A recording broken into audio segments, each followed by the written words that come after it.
All right, good evening, everyone, and welcome to Free. I'm Ryan. I'm the pastor and executive director here, and this is Carrie. She is the associate executive director here at Free. So good to be with you all tonight on this beautiful Saturday night. Don't forget, you will lose an hour of sleep tonight because the clocks, we spring forward tonight. Is that right? Spring forward tonight. So for those of you watching online, I just did you a solid. Don't forget to spring forward tonight. So glad you're with us tonight as well, part of our online community, whatever state or living room or sober living home or treatment center you're joining us from. We're glad you're part of this community. This is a community for addicts, loved ones of addicts, and spiritual refugees. And what we do here is break the silence of addiction. We create space for healing, recovery, and spiritual connection. There's always one thing we don't do, and you can shout it out on the count of 3. 1, 2, 3. We don't do shame. Carrie, tell us some other things that are coming up that they might want to know about. Well, before we do that, I have a little friendly announcement. A friendly announcement. If somebody has a white Toyota Chevy license plate number, your lights are on, my love. Okay, if your lights are on, so if you have a white Chevy, your lights are on. Go outside and turn your lights off, Let's wait and friends. see who it is. Okay, and then Nah, we're just not kidding. going We to don't do shame shame. them, We don't do Ryan. shame. We are going to move on, though. So if you have a white Chevy, go outside. Anyhow, what we do, we would love to connect with you. If you are new with us tonight, we would love you to get a welcome bag just outside of these doors. Inside those welcome bags, you'll find some fresh roasted wagon coffee, as well as some free swag and our Connect card. That Connect card, if you fill that out and submit it, you will actually sign up for our newsletter.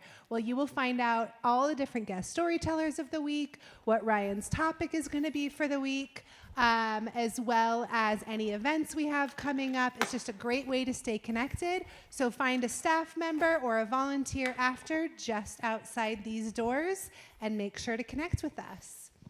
This week, we have an absolutely spectacular event happening in this building on Thursday. It is grown beyond our wildest dreams. We actually started where we thought we were going to have, we said originally 40 vendors. It had then grown to over 56 vendors, and we had over 80 apply. So we actually had to kind of tell people that we're going to have a massive resource table for people who couldn't get into the event. But we're going to have this entire building packed with recovery resources. I'm talking sober livings, treatment centers, peer coaching, if you need help with jobs, if you need help with public services like getting a driver's license back, getting computers, that sort of thing. It is completely free to the public. It's from 11 a.m. to 3 p.m. in this entire building. We'll also have a food truck out front, so come and hang out, whether you're in need of services or you just want to network and meet other people in recovery. There's a lot going to be happening in this building on Thursday. It's going to be the place to be. It's going to be hopping. The place to be. Next, we have an amazing event happening, but I don't think I can do it justice. Come on up here, so Maggie. I'm going to ask Maggie. Maggie is the runner and founder of the Grounded Warrior mini retreats. Tell us all about it, Maggie. Yay. Aw, thanks.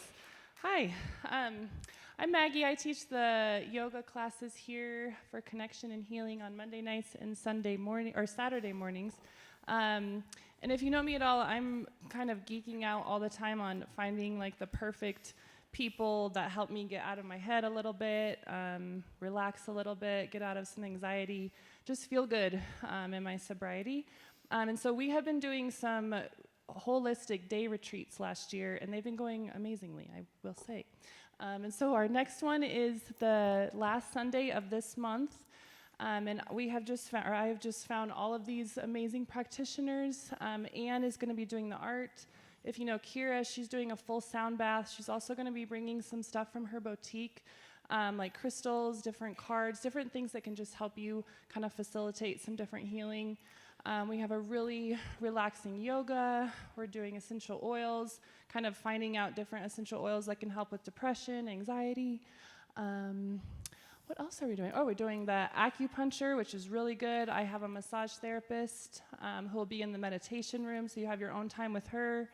And she's also offering Reiki. It is $111 for the entire day. You can Venmo me. There is a flyer being sent out each week in the emails, and then there's also one by the ping pong table. I'll be here after if you have any questions. You can also just text or call me. My number's up there. I am doing some scholarships. I don't want anybody to really want to come and then not be able to afford it, so just talk to me if you're interested. I'm excited. Thank you, Maggie. Yeah. Okay. And Is I that got all? one more for Oh, you. you got one more. I Let's have keep one this thing more for going. you. On March 27th, if you guys are looking to have some fun in sobriety, right? We've been doing this now for 3 years, partnering with the Phoenix. Yep. And we have two amazing sponsors, both Colorado Artist in Recovery as well as the Hornbuckle Foundation. It is free to attend. We encourage anyone to perform. Also on the newsletter, you can find the link to both sign up to perform and or register. You don't have to register, but they strongly encourage it because that's how they track their numbers and get the grants to make these be free all the time. Again, this is on Thursday, March 27th, and it starts at 7 p.m. And it's all kinds of fun. I hope to see you there. And that's all I got for you. Okay, thank you, Carrie. Thanks. All right, y'all, the way we get started here at Free on a Saturday night is with celebrations. We start with the good, we lift up the good. Maybe you're here celebrating a sobriety anniversary or a birthday or whatever the new thing is in your life or recovery. We celebrate it all here. There's nothing too big or too small. It's always a profound part of our time together to cheer for one another, root for one another, for God to join with us in the celebrations. We believe in that. So we take 3 minutes. You can just raise up your hand, and Cody will get you a mic on this side. Elizabeth will get you a mic on this side. Listen, if you're online, drop your celebrations in the YouTube comments or the Facebook comments, whatever platform you're joining us from. We'll celebrate with you there. This 3 minutes is yours.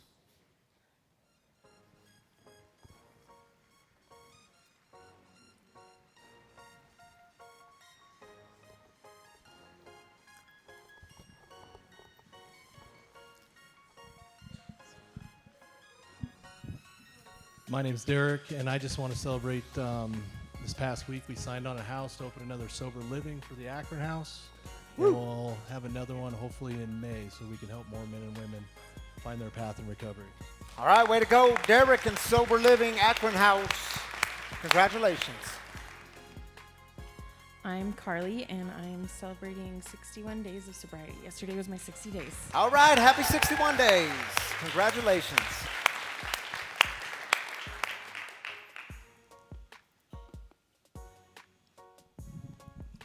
Hi, my name's Dylan. I'm 36 days clean, and I spent my first birthday in rehab. I just turned 33, and it was my first sober one in like 15 years. So Yeah, happy 33rd, happy sobriety. There you go, Dylan. Congratulations, buddy. Hi, this is Cy. I am 1,002 days sober today. 1002. Way to go, Cy. Cy was our guest storyteller last week. If you missed it, you can check it out online. Yes, you were. I remember. Other celebrations in the house. We might have our youngest guest ever here tonight. How old is How our old is youngest this guest baby? ever? Christmas baby, 10 weeks old. 10 weeks old. And 10 weeks sober. Way to go. Beautiful.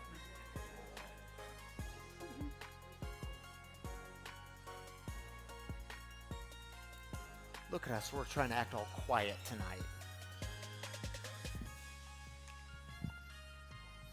I think we must celebrate Noelle having a baby this past week. Noelle had her baby. Yes, little crew Michael. Congratulations, Noelle and Mickey and family. Baby crew. Yeah, we'll be doing baptisms here on April 5th in the wagon. It's going to be a very fun evening. Even if that's not your thing, I encourage you to come to support other people who it is their thing. And yeah, he's going to be one of them. Can't wait. Jerome. Yeah, I'm very excited about the baptism. I'm celebrating 41 days to clean today. Way to go, Cody. And you'll be in the wagon, right? April 5th, the wagon. Yeah, I can't wait for y'all to see it. I'm Jerome, and I wanted to, last service I did this as a heartache, and I wanted to switch it up. I want to send a celebration of life to Kyle Smith and his family. They chose to have his funeral here. Yeah. He recently overdosed, but they didn't want it to be, they wanted it to be a celebration of life. So Yeah. I want to celebrate their family and acknowledge them for sharing him with us yesterday. Yeah, it was a beautiful moment. Thank you, Jerome. We'll celebrate that. Yeah. Thank you, Cody. Thank you, Elizabeth. Shiloh, my 12-year-old daughter, is going to join us up here tonight to help me with some celebrations. Now, can I tell them your celebration, though? Yeah, go get the thing. I'll tell them while you're getting the thing. Shiloh just got done with her last gymnastics meet today of the regular season. She got a little trophy here. Now, I don't want to brag on my daughter, but I'm going to brag on my daughter a little bit. She took first place in beam, vault, floor, and first place in all around. And then, here's what I'm most proud about. I guess the coach at the end, I wasn't there today because I was here, but the coach at the end said there's an MVP award. Is that what they called it, MVP? And they said, we want to recognize someone who's always cheering other people on, who's always rooting for other people, who's always being the supportive person in the room. And the MVP award goes to Shiloh Canaday, which is so cool. All right, baby. We'll join our online. Man, this thing's heavy. Where are we going to put it in the house? We should put it in my room. Okay, so we're going to join our online people. You take the first one, and I'll take the second one. How's that? Okay. We'll go back and forth. Okay, you go first. Brenda, celebrating those that are comfortable with themselves and inspiring those of us that strive to do the same. It's refreshing to see the beauty, and it adds to the hope of recovery, much like our storyteller. Love you. Woo! Yeah, Brenda, we'll celebrate that. All right, Gemmel says, celebrating my 12-year anniversary with my partner at Disneyland tomorrow. Happy 12-year anniversary. Have fun at Disneyland. Glad you're joining us tonight. And that's the only ones we have tonight, baby. It was pretty easy, wasn't it? Yeah. Thank you for joining me up here. Congratulations. I love you. I'll take that from you. You want to take that? Do you need help carrying it? It's so heavy. All right, y'all. Tonight we are picking up in the fourth week of this series that we've been doing on Dr. Seuss's book. If you haven't read it, I highly recommend it. It's called Oh, the Places You'll Go. This is the fourth week. Don't give up. Life twists and it turns. It zigs and it zags. Some days you'll race forward, some days you'll lag. Recovery's wobbly, it loops and it bends, with ups and downs, but hope never ends. Some days you'll be soaring, so high in the sky. Other days crawling, just getting by. But step after step, oh, the places you'll see when you open your heart and let life simply be. Embrace the adventure, the highs and the lows. For when you choose recovery, oh, the places you'll go. Yeah. Oh, the places you'll go. Do you know what the second Friday in January is? I'll tell you. It is called Quitter's Day. Because they say about 80% of the people who make New Year's resolutions abandon those resolutions by the second week of January.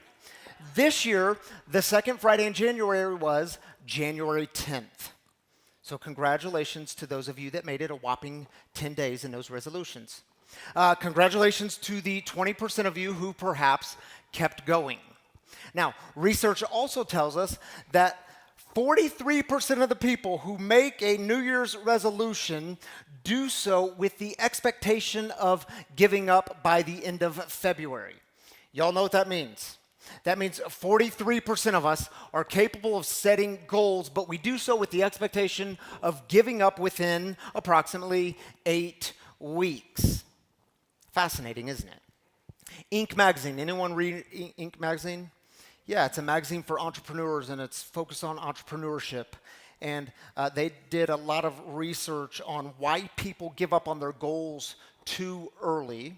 And they recently did an article on these reasons, and they identified the top reason of why people give up too early as they want the outcome more than they want to obtain a skill. Yeah, are you one who says you want to do something or become something, but you never actually take the necessary steps to become that thing or do that thing? I mean, sometimes it's true, isn't it? Sometimes we love the idea of it, but we don't actually want to do the work for it. It's like, oh, the places I'll go, but I really want to be there right now, and I want to get from A to Z, but I want to skip all the in-between. Yeah, y'all, this is what happens is when that first roadblock comes along, what do? Well, we give up. Why? Because the goal was never about becoming the new. The goal was never about shooting or aiming for the new, but it was actually about only getting the end reward, the end shiny thing. And y'all, I tell you these things because this is my story. I mean, this is describing what I went through. This was me. I got sober and into recovery in early January of 2013. And I remembered my first 30 days of sobriety. I met with one of my mentors, and it's important to note, this mentor of mine is not an addict or alcoholic, so he's not what we'd say, quote unquote, one of us. But he was a man that I deeply trusted. I trusted his wisdom, and I meet with him, and I got honest with him. I told him I'm an alcoholic, and I'm going to these meetings. I'm working this 12-step process, or I'm starting to anyway. And I asked him, I said, how long do you think I need to be a part of this? How long do you think I need to go to meetings and work these 12 steps? And y'all, what I was expecting him to say was, well, Ryan, it's been a couple weeks. Man, you're feeling good. You got this. You can probably stop now. You'll be fine. Well, that's not what he said. Keep in mind, he's not an addict or alcoholic. He says to me, Ryan, if I were you, I would give it at least a year. A year? This is what I'm thinking, a year. No way, man, a year is too long. If I do this thing for a year, people are going to start to find out, and this is like a secret that I don't want anyone to know. I don't want people to know I'm an addict in recovery. No way am I going to give it a year. In fact, I think I can beat this thing in about 3 months. Just give me the end reward. I want to get through this recovery thing. Also, what happened in those first 30 days, well, I stayed connected. Thank God for that. Thank God that I'm still connected. I'm still connected to my recovery 12 years later. Thank God I'm still here. I started meeting with a sponsor. Every Thursday night I would sit at his kitchen table, sit across from the table from him. And in my first 30 days, I sat at that table, and I went that night with, man, I had some laid out plans. And I said, Terry, here's the deal, man. I have been really thinking about these steps. I've been thinking hard about the process, and I read these steps every day in the meeting. And here's the deal. I think I can take each step. There's 12 of them. And if I can do a step a week, that means I'll be here 12 weeks. And after the 12 weeks, I can be done with this addiction and recovery stuff, and I can get on with my life. That was my plan. And I'll never forget what he said to me. He said, Ryan, dude, this is not a race. He said, there's no graduation at the end. There is no end. There's no graduation. And this is your life we're dealing with here. He said, why don't we just do honest and thorough work together and see what happens? And see, I had to learn in my recovery that the whole thing was and still is, the whole thing is a project of faith. See, I had to have faith that the slow was okay, that God was working in me even when I couldn't see it or feel it. I had to have faith that my sponsor knew what in the heck he was talking about, and God was leading me somewhere even when I couldn't see it. I had to have faith that if I give up my plans, a greater plan would roll out even when I couldn't see it. I had to have faith that not giving up would somehow work, even when I couldn't see it, but I already knew what the opposite was like. I knew what giving up was like. Because, see, the first time I got sober, that was December of 2011. That was the first time I got sober, and I did so with just my pinky toe barely dipped into the waters of recovery. And that worked for about 5 or 6 months of me not picking up a drink. And then what happened in May 2012? May 2012, I picked up a drink, and I was, as we say, off to the races, right back to where I started. Do you know what else happened in May 2012? Well, my boss, Reverend Paul Kotke, who is not my boss today, but a dear friend, he walked with me in this journey of recovery. And at the time, in 2011, 2012, I was serving as an associate pastor at a church just down the street across from DU. It's called University Park United Methodist Church. I was also serving as a campus minister at the University of Denver. But in May of 2012, Reverend Paul Kotke called me, and the problem is I picked up the phone. Well, what's the problem with that? Well, the problem was that evening, like so many other evenings, I was down in the basement, alone, isolated, drinking myself to oblivion. I was blackout drunk. And I don't remember a lot from that conversation, but according to my phone the next morning, we spoke for 27 minutes. And I'm talking to Tammy, my wife, the next morning, and I'm saying to her, I said, honey, I think our lives are changing. I can't really remember, but I think I got a new job. I think it's kind of like a job promotion. It's a bigger church down south in the suburbs, and so I think we are moving soon, but I can't really remember. And she looks at me, she says, Ryan, what do you mean you can't remember? This was last night. Well, I was blackout drunk. I couldn't remember. No recollection. And I had to once again face that shame that was so crippling, because I had to pick up the phone and call Paul back that day.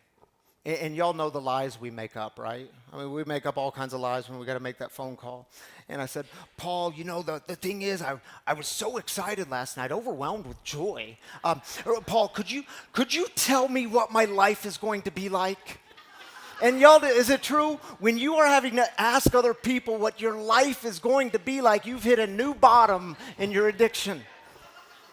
And the truth is, what happened for the next 6 months? I totally gave up in my sobriety. It didn't work. You see, all the times prior to 2013 that I tried to get sober, man, the truth is I just wanted the reward, and the reward would be for the pain to stop. That's what I really wanted. I wanted the pain to stop, and undoubtedly when that happened, I'd be the guy standing with a Bible in one hand and a bottle of vodka in the other hand, screaming and shouting out to God, God, why can't I do this? God, why can't I do this? Do you know there's a beautiful story in Matthew's gospel, one of my favorite stories. There's a beautiful story of a man who comes to Jesus, and his little boy is sick. And he's begging Jesus. He says, Jesus, can you please heal my little boy? And Jesus says, you do know I have like 12 disciples behind me. They're my followers. They're my students. And they can do the things that I can do. And have you checked them out? And the man says to Jesus, yeah, Jesus, I brought my boy to him, and they weren't helpful. They couldn't do anything. And Jesus is a little frustrated, but he heals this little boy, restores him back into the community. And then the text tells us that the disciples, the 12, pull Jesus aside in private, and they ask him, Jesus, why couldn't we do this? Why couldn't we do what we just saw you do? And I love Jesus' response. Check it out. It's just one verse. Because you're not yet taking God seriously. The simple truth is that if you had a mere kernel of faith, a poppy seed, you would tell this mountain move, and it would move. There is nothing you wouldn't be able to tackle. And are you lacking faith? And listen, I am not talking about a religious belief system.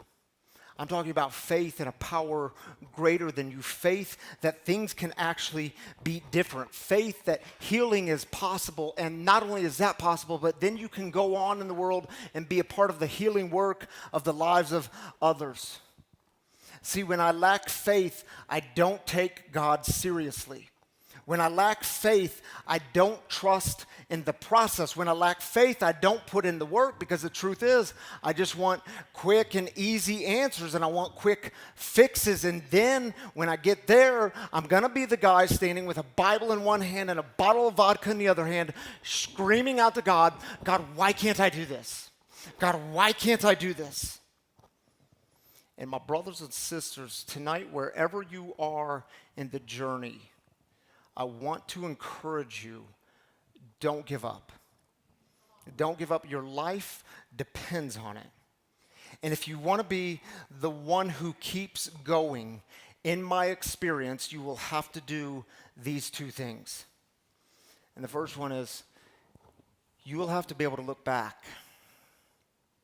To look back at your past, to look back at all the old yous, and you will have to be able to forgive yourself. And once you are able to look back and forgive yourself, then you must look up and find the ones who are cheering for you. The whole thing is about looking back and looking up. Looking back and looking up. Anyone know Mac Miller? Yeah. Mac Miller, he was we're clapping for Mac Miller. I love it. That's why I love this community. Mac Miller was a tremendous rap artist. Mac Miller died of a drug overdose in 2018. I remember that day. In fact, I remember that season because 2018 was the same year we started Free in our backyard.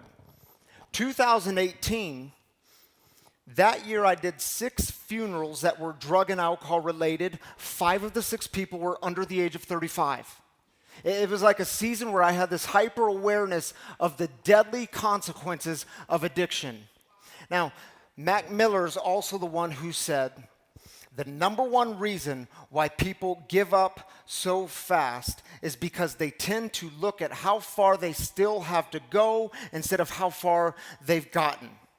And Mac Miller spoke very openly and honestly about his battle with addiction in his music and in interviews. And here he is, a man with tremendous talent. But was he able to take his own advice? Was he able to look back and see how far he had gotten? Was he able to look back and to forgive himself? And the truth is, if you want to see how far you've gotten, you will have to be able to look back and forgive yourself. All the old yous, you will have to look back and forgive it, let it go, because the whole thing is about you being free so that you can help others be free. You know, there's another story in the Gospels. It's about one of the 12 disciples, one of the 12 who also stood there saying, Jesus, how come we can't do these things? How come we can't do what we saw you do? And this story, profound story, this is someone who so badly wanted to be free, but he did not know how, or at least he didn't give himself to the process of looking back and forgiving himself. Judas was one of the 12, one of Jesus' closest friends. And towards the end of Jesus' life, Judas sees this financial opportunity. He goes to these Roman soldiers and he says to the soldiers, hey, I know you guys are looking for Jesus and I know him. I actually hang out with this guy. I know where he's going to be tonight. And I'll tell you what, if you give me some money, I will hand him over to you. Perfect. How much money? They land on 30 pieces of silver. And then Judas says to them, here's how you'll know the one to arrest. When I give that person a kiss on the cheek, that's who you know. That's how you know who to take. That same night, Jesus hosts a dinner at his house. He has the 12 over to his house.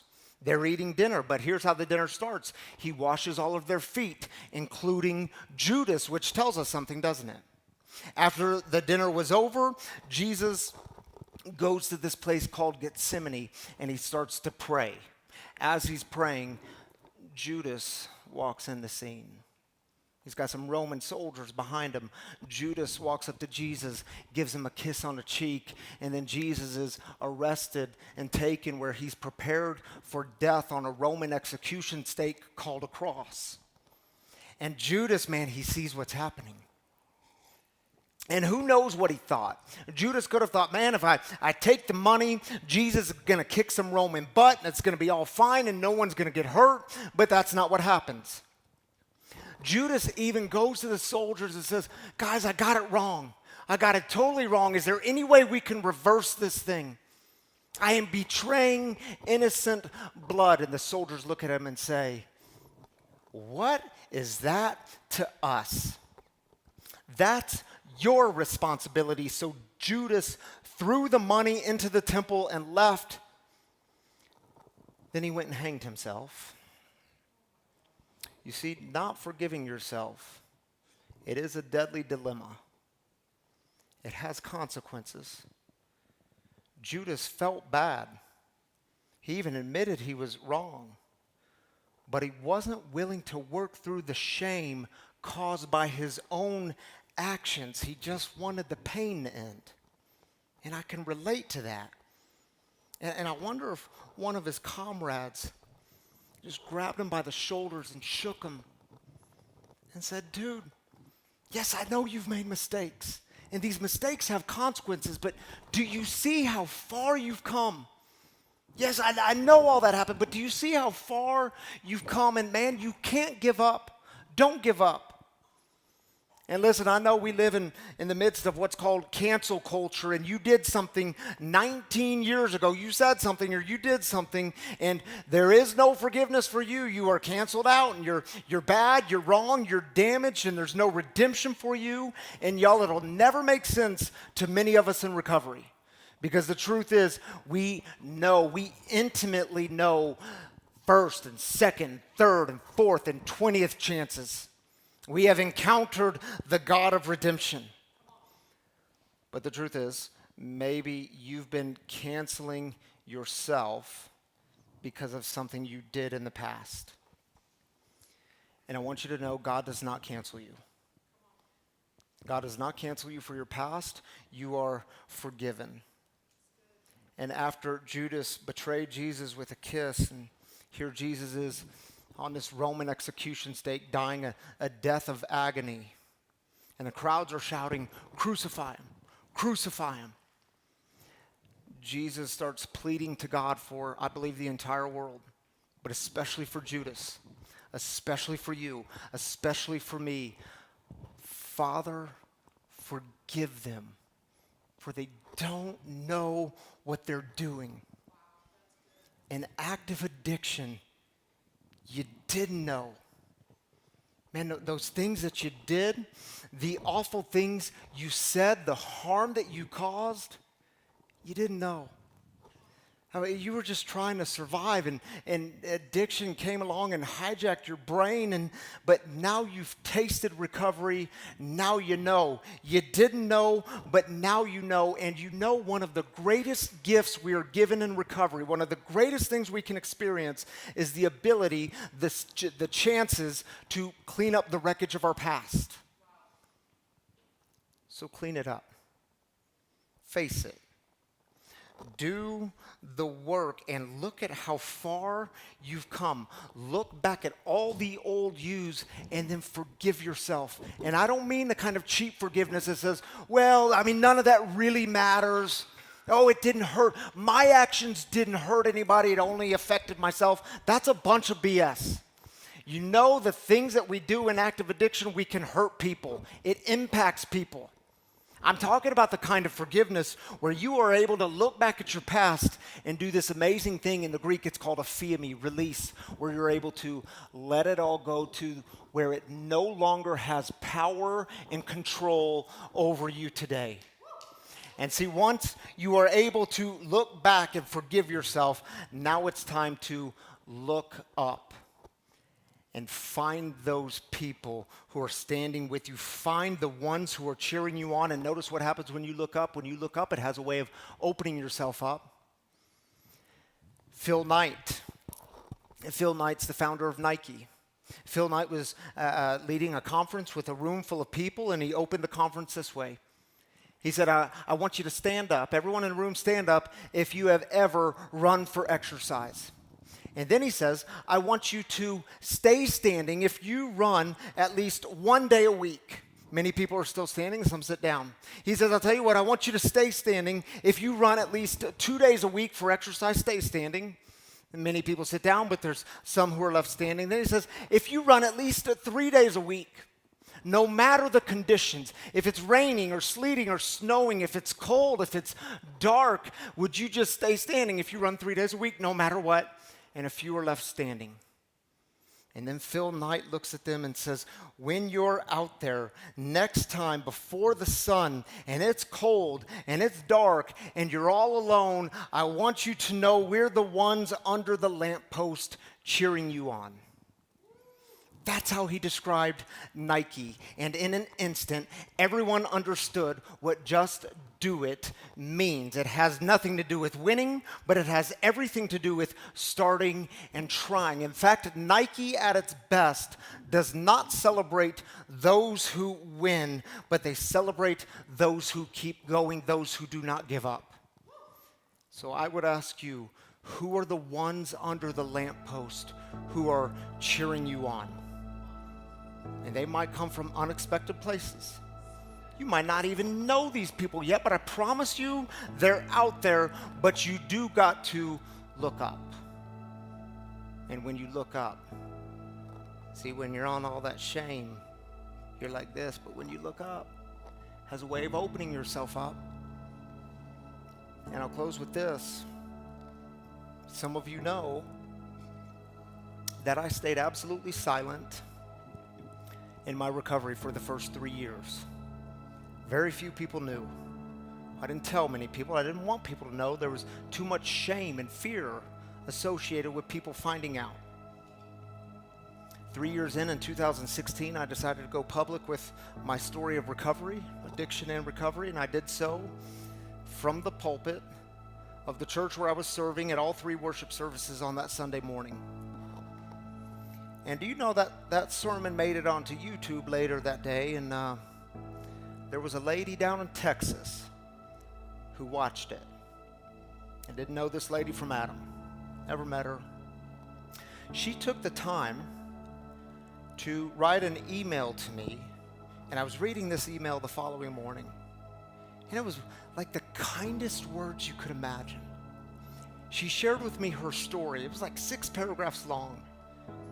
She explained that she had been a person in long-term recovery. She was still in recovery, many years in recovery. And then she said, I hear you are 6 years, almost 7 years sober. And I thought, how'd you get that? I'm only 3 years sober. But she said, I want to send you my 7-year chip. And she sent this in the mail. Still have it. Man, I never met this lady in my life. I didn't know Terry, but we shared a common bond, and she was cheering me on. She was one under the lamppost, and I had never met this lady. I didn't meet Terry until just a few months ago when she came here to Free that day with a few friends. Yeah, she's the one on the right. Yeah, Terry was cheering me on, still to this day cheering me on. She's one under the lamppost, and I would ask you, who are the ones under the lamppost in your life cheering you on? Because you have to find these people, and when you find them, they're everywhere. When you find them, you might find that you're looking into the face of God. Who are these people? They are everywhere, but you do got to look up, and when you look up, you have a way of opening yourself up. So we'll close with doing this together, because do you know, every single night when the sun goes down, Tammy, my wife, she gets out the lighter and she goes around our house and she lights every candle in our house, which is quite a ritual because we have about 3,000 candles in our home. And she lights them, and she's done this for many years since we've been married. She lights all these candles, and for her, she's always described it as it's a transition. The day is over, the work is over, now we're going to transition into a different atmosphere. It's like a letting go ritual. So maybe tonight, you want to take one of these lighters up here during this song. This song, y'all, I love this song. It was released last week. It's by Sons of Sunday. It's called I Looked Up. Maybe you want to light a candle, one of these little tea light candles, as a prayer to say, God, help me look back. Help me be able to forgive myself. Help me be able to release some of that shame I've been carrying. Or, God, help me look up. Help me look up so I can see the ones under the lamppost. So during the song, you can certainly sit in your seat and just relax and reflect. But if you want to come light a candle, you can do that too. This time is yours.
Hi, friends.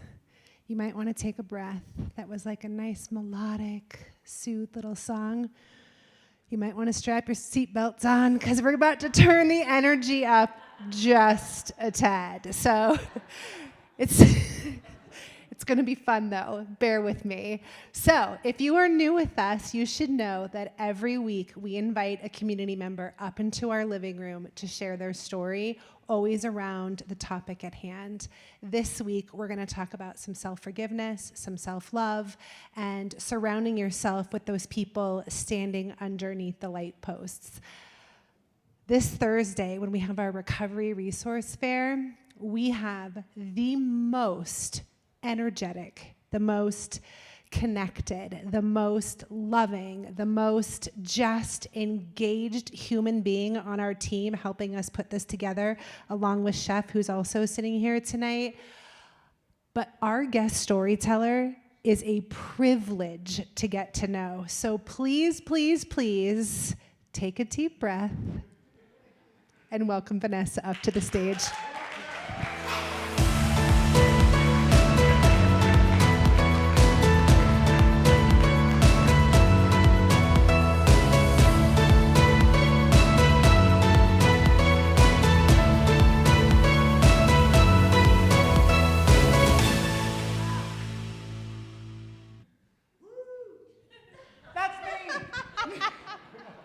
I warned you guys.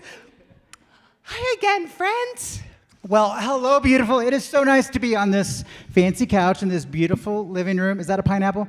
That's a pineapple. And your fish tank with all the fishies in it and stuff. This is great. Fishies. Welcome back. So grateful that you are here. You're so. Aren't those people on TV? Those are you and I are on TV right That's there. me. All right, let's get to this, Carrie. Come on, what are you wasting time for? Okay, friend. Are you ready? So I do want to start with a tiny little backstory, and I want to understand you grew up in two very different worlds, and you didn't quite know your place in either. Can you tell us a little bit of what that looked like and where you started? Yes, I'd love to. So I didn't always look like this. I wasn't always this beautiful person you see in front of you. So I was born, the very firstborn on my father's side, that was not 100% Native American. So my father and all of his family and the entire bloodline live on the Cherokee Nation Reservation in Tahlequah, Oklahoma. I was the very first one that was born that was not full blood, and it set up a lot of hurdles. I wasn't accepted. And plus, I didn't look like them. So every time I was at the reservation with my family, I didn't know what they were saying. I didn't speak the language. I wasn't allowed to be participating in a lot of the events. But then my mother lived just right outside of town, right outside of the reservation in a small little, very, very conservative town in Oklahoma. And I didn't look like them either. So the town didn't accept me there either. I was a chubby little ornery kid that just wanted to be loved, and I couldn't get it on either side. And when I say I went to my mother's house, that's a lie. I went there for a little bit, but then I bounced around. I went from family member to family member to family member. So grandmother, aunts, uncles, cousins, whomever had the space and time for me at that point in time. So I never had a home per se. The longest I ever lived anywhere was for 3 years. The 3 years when I graduated high school, and that was in Branson, Missouri. What's up, Branson? Woo, woo! Yeah. That's where the entertainment bug took over. So yeah. That being your backstory. You also came in, so the addiction part came in. We don't need to go into the drunkalogs and all the fancy stuff, but I do want to one thing that you said when we sat down this week was your addiction, you were going to go on and on and on until you realized that you were hurting other people besides yourself. You ended up in prison.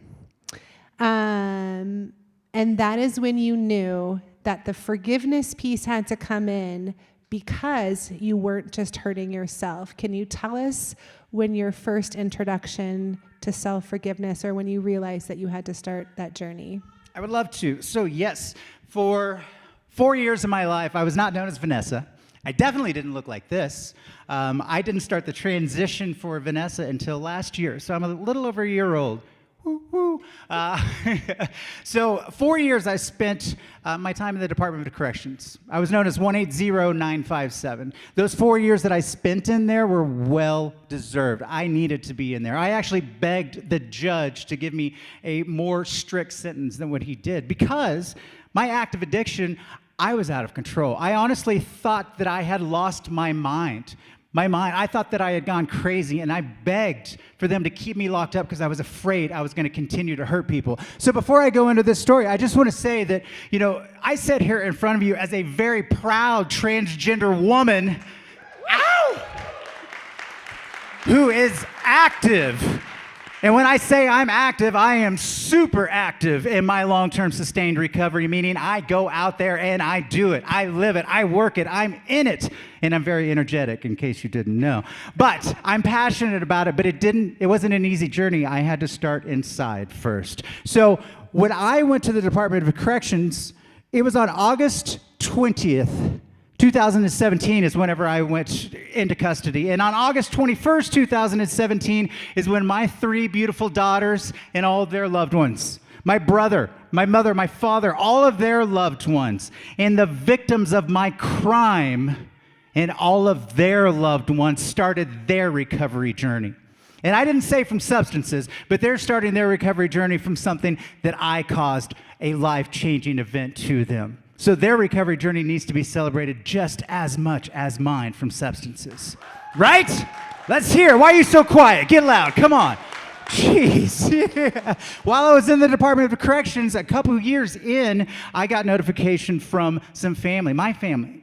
I didn't have people putting money in my books. I didn't have people calling, but I got notification that my family finally, for the first time in their life, felt safe. That they didn't have to worry about me. They didn't have to worry if I was alive. They didn't have to worry where I was at, so they felt safe and they could start their recovery journey. Their healing journey is what they called it. And so that was the moment when it hurt so bad because I wanted to be that parental figure for them. I wanted to take care of them, but I knew I couldn't.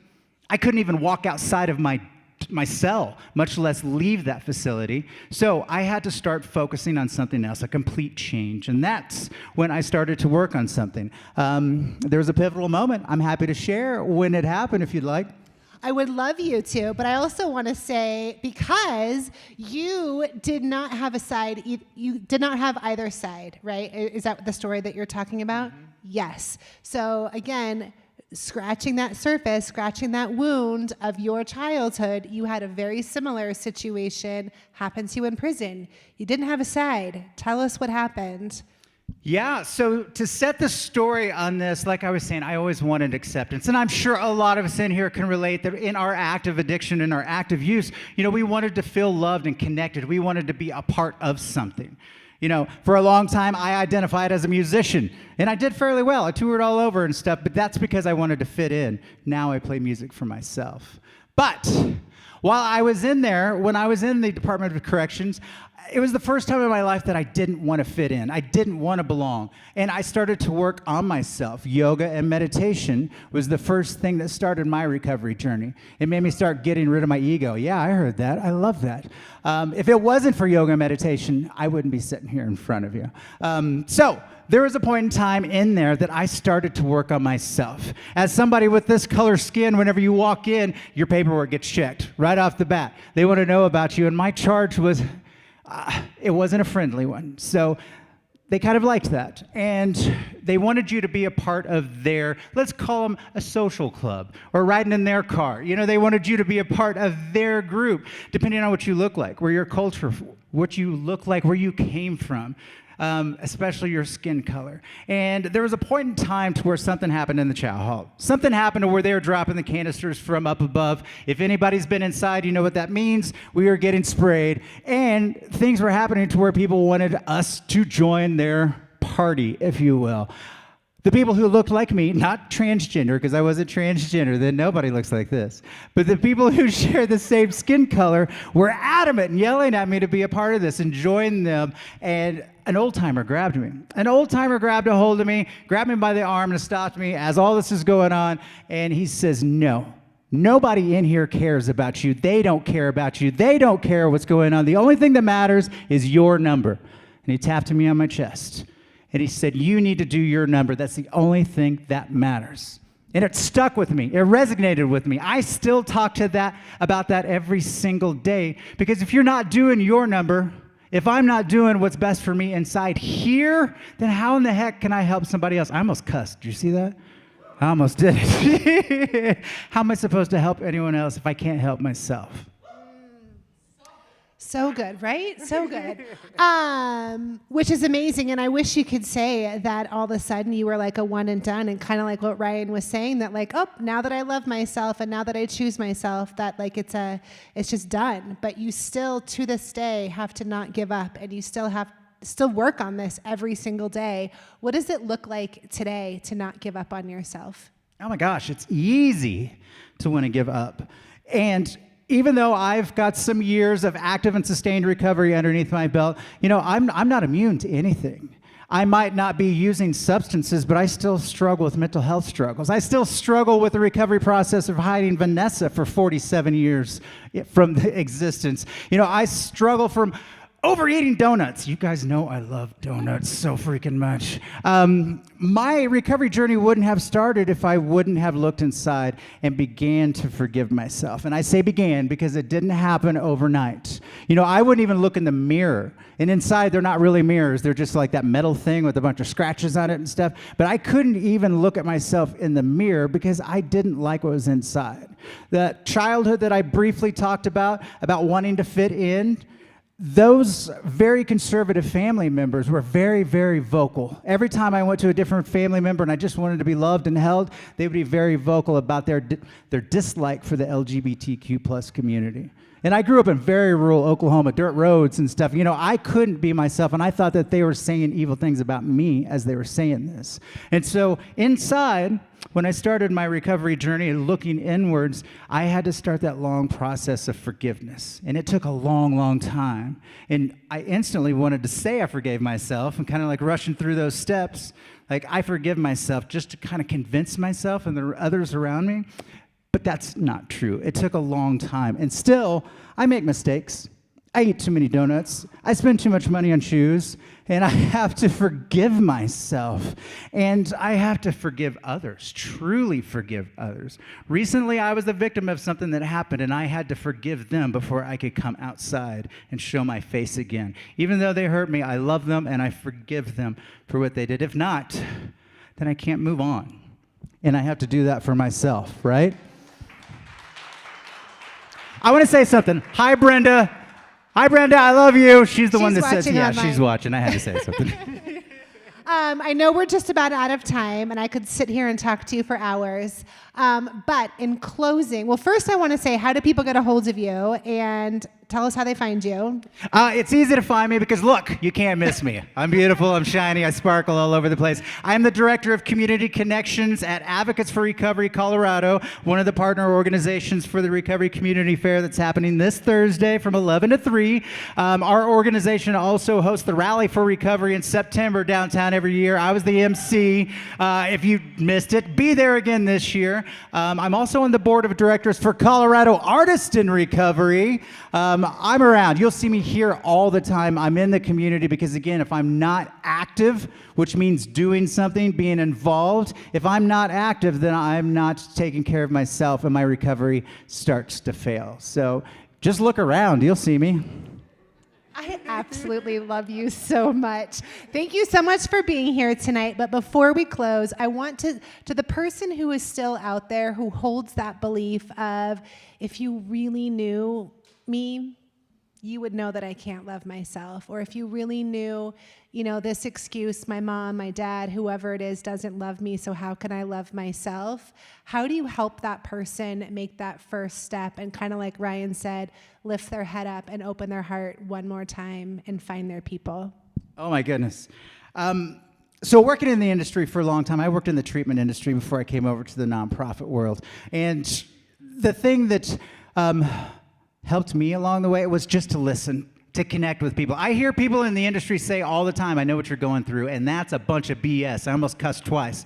Because nobody knows what you are going through. We might have used the same substances at the same time. We might have been arrested together. We might have lost the same things together. But I don't know how it affected you. You don't know how it affected me. I can relate, but I don't know what you're going through. I know what pain feels like. I know what it feels like to feel that loss and self-hatred. So what we all want is we all want to be heard. We all want to be felt. So somebody who's struggling with that, I can't give advice, but what I can do, and I employ all of you, I invite all of you to start listening with your hearts and not your eyes. I didn't say ears, because all of us, we listen with our eyes. We instantly judge. We instantly look. You look different. You sound different. If all of you closed your eyes, you would know that there's a big, beautiful transgender woman sitting up here screaming in the microphone at you. You would just connect. So start listening with your heart. Start listening to what they need to say and connecting. Break down all their barriers. Everybody in this world is fighting a battle that no one can see. Everyone is. We're all on a recovery journey, and we can all connect on that level. We need to get you come back to preach. Ryan wants to join us up. Right? I disrupted. Is my mic on? I like his shirt. Look at that. Thank you. No, you can't have it. I'll trade you for your shoes, though. No, here's what I wanted to ask you, and I'm disrupting your interview a little bit. Thank you for your grace, Carrie. Here from day one, we worked very intentionally to create space for the people we have a real heart for here. I think I'm trying to speak for most people here. Addicts, loved ones of addicts, and spiritual refugees. Can you tell us what Free, this space, this mission has meant to you? Yeah, I'm happy to say that, because this place has been a big part of my recovery for many, many years. When I got out of prison, I went around everywhere and I tried to find my tribe. I tried to find something that I could connect with. And here at Free Recovery Community, there's a big sign right up there that says, no more Skittles. No, it says no more shame. It says, we don't do shame. Yeah. We don't do Skittles. Yeah. And it hit me as soon as I walked in, because all of us, we've carried so much shame for so long. And I could find all of the resources here. I've attended every fellowship that's in here. I've wanted to find what worked for me, but I instantly found that if we get rid of that name associated with that fellowship, all of us in there trying to find something. We're trying to connect. We're trying to heal and grow. And what I also found is that when I ride my Harley here, I feel accepted, because that's right, I ride a Harley. And when I come here as a proud transgender woman, there is no shame. There is acceptance. And the coffee is amazing. I'm going 100 miles an hour. Woo-hoo! Check out the decaf. Yes. I warned you guys. I tried to warn you. All right, thank you so much, Vanessa. Yep.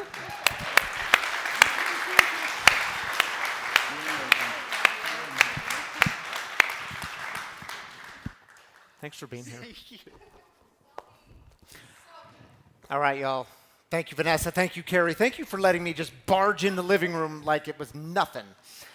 Hey, the way we're going to go from all that energy back down for just a minute, because the way we end is how we begin. We begin with what we call celebrations, but similar to celebrations. Will you do me a favor? Yes. I want everybody to sign my book. It's not really her book. It's Dr. Seuss's book, but now Vanessa owns a copy of that book, so sign it on your way out. Listen, we close with what we call heartaches, because maybe you've been carrying around a burden this week and you need some prayer, some lifting up, some encouragement on the journey. And maybe you've been carrying this burden on your own and you've found out that you actually suck at carrying burdens on your own. You find out it's why you have community. It's why we have a God who hears the cries of the people. So we take 3 minutes for this. Again, if you're online, drop your heartaches in the YouTube comments or the Facebook comments. We'll heartache with you there. Cody has a mic on this side. Colin has a mic on this side. 3 minutes. Just speak your burden, your heartache into the microphone, and this time is yours. Hey, I'm Jonah. My mom and sister are both on the streets in active addiction, so if you could pray for them, it'd be appreciated. Thanks. All right. Prayers and lifting up, man. I'm glad you're here. Thank you for sharing with us. Yeah. Hi, I'm Ann, and my dear friend Pepper had a significant health scare last week, and now his mother is passing away. And she's in the process right now, so just prayers for him. All right. Lifting him up. Dylan again. I've been alone for about 5 years. I haven't had a girlfriend or anything, but I don't feel alone anymore. Thank you, guys. Hey, man, I'm glad you're here. We're going to celebrate that heartache. You are not alone. Yeah, beautiful. Hi, I'm Lori, and I have a dear friend who's struggling with a life-changing betrayal, and she just needs prayers. All right. Prayers for your friend tonight. Hi, I'm Ben. Wanted to pray for my son's classmate who's our carpool buddy. She lost her father last week, and it's really been tough, and it's hit me harder than I thought it would, and just an 11-year-old and a 9-year-old kids. So just praying for the McLaughlin family. Thanks. All right. Lifting up that family tonight. In a time of grief and loss.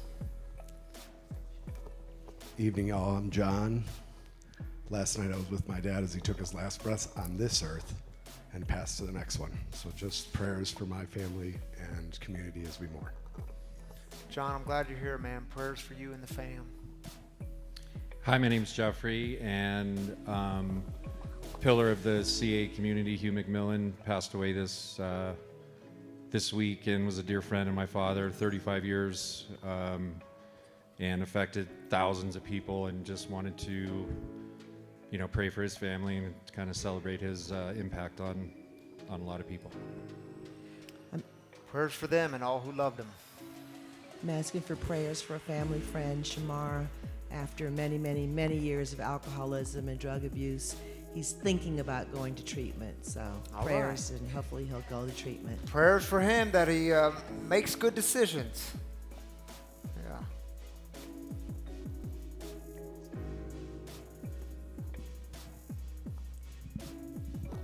I just want to say a prayer for my buddy Matt Eglin.